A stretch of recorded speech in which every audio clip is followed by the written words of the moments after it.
کیا آپ نے کبھی ایسی قوم کے بارے میں سنا ہے جو بظاہر مسلمانوں کی طرح نظر آتی ہے لیکن ان کا مذہب بالکل مختلف ہے؟ ایسے لوگ جو اسلام سے نکلے مگر وقت کے ساتھ ایک مکمل رازدار اور خفیہ مذہب میں تبدیل ہو گئے۔ آج ہم بات کریں گے دوریزیوں کے بارے میں، ایک ایسی کمیونٹی جس کا مذہب صدیوں سے چھپا ہوا ہے اور جس کی اصل کہانی اکثر نظروں سے اوجھل رہی ہے۔ تو آئیے چلتے ہیں ایک ایسی دنیا میں جہاں دین، راز اور سیاست تینوں ایک دوسرے سے جڑے ہوئے ہیں۔ دروزی ایک مذہبی اور نسلی گروہ ہے جو بنیادی طور پر لبنان، شام اور اسرائیل کے مخصوص علاقوں میں آباد ہے۔ ان کی تھوڑی تعداد امریکہ، یورپ اور دیگر ممالک میں بھی موجود ہے۔ دنیا بھر میں دوریزیوں کی کل آبادی 10 سے 15 لاکھ کے درمیان سمجھی جاتی ہے۔ لبنان میں یہ کمیونٹی سیاست میں خاصی فعال ہے، جہاں ولید جنبلاط جیسے مشہور دروزی رہنما کئی دہائیوں تک سیاست پر اثر انداز ہوتے رہے۔ دروزی مذہب کی بنیاد 11ویں صدی میں مصر میں رکھی گئی، جب وہاں فاطمی خلافت کا دور تھا۔ اس وقت کے خلیفہ حاکم بامر اللہ کو کچھ لوگوں نے خدا کا مظہر سمجھنا شروع کر دیا۔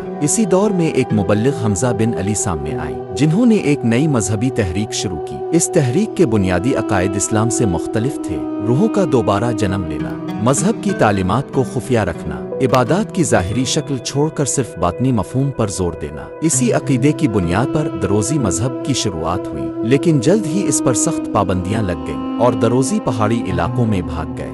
دروزی مذہب کی سب سے نمایاں خصوصیت اس کی رازداری ہے۔ ان کے عقائد صرف اقال یعنی عالم طبقے کو ہی معلوم ہوتے ہیں۔ ان کے کچھ بنیادی عقائد ہیں: توحید، اللہ ایک ہے مگر وہ باطنی طور پر ظاہر ہو سکتا ہے; تناسخ ارواح یعنی روح ایک جسم سے نکل کر دوسرے جسم میں منتقل ہو جاتی ہے; روایتی عبادات کو ظاہری شکل میں ادا نہیں کیا جاتا۔ یہ لوگ قرآن کو مانتے ہیں لیکن اس کی ظاہری نہیں بلکہ باطنی تشریح کرتے ہیں۔ یہ سوال اکثر پوچھا جاتا ہے، کیا دروزی مسلمان ہیں؟ دروزی خود کو اسلام سے جوڑا ہوا سمجھتے ہیں، لیکن ان کے عقائد روایتی اسلامی تعلیمات سے بہت مختلف ہیں۔ اکثر مسلم علماء انہیں غیر مسلم قرار دیتے ہیں کیونکہ وہ نماز، روزہ، زکوٰۃ اور حج جیسے بنیادی اصولوں پر عمل نہیں کرتے۔ اپنی کم تعداد کے باوجود دروزی دنیا کے کئی ملکوں میں سیاسی اثر و رسوخ رکھتے ہیں۔ لبنان میں انہیں سرکاری مذہب کا درجہ حاصل ہے اور ان کی پارلیمان میں مخصوص نشستیں بھی ہیں۔ اسرائیل میں دروزی فوج میں خدمات انجام دیتے ہیں جو باقی عرب اقلیتوں سے مختلف پالیسی ہے۔ شام میں دروزی کبھی حکومت کے ساتھ اور کبھی اپوزیشن میں بھی نظر آئے ہیں۔ دروزی ایک ایسی قوم ہے جو صدیوں سے اپنے عقائد کو چھپاتی چلی آئی ہے اور اس کے باوجود اپنی موجودگی، سیاست اور اثر قائم رکھے ہوئے ہے۔